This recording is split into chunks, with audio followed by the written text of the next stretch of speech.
Hi guys, in this video I will tell you how to fix Dice Dreams app not opening problem. So please watch the full video. Let's get started. First of all, long press on Dice Dream app. Now tap on app info option.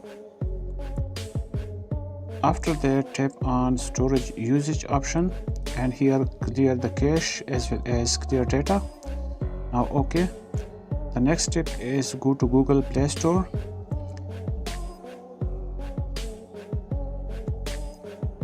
And here tap on search option. Now tap on search bar and search for Dice Dreams.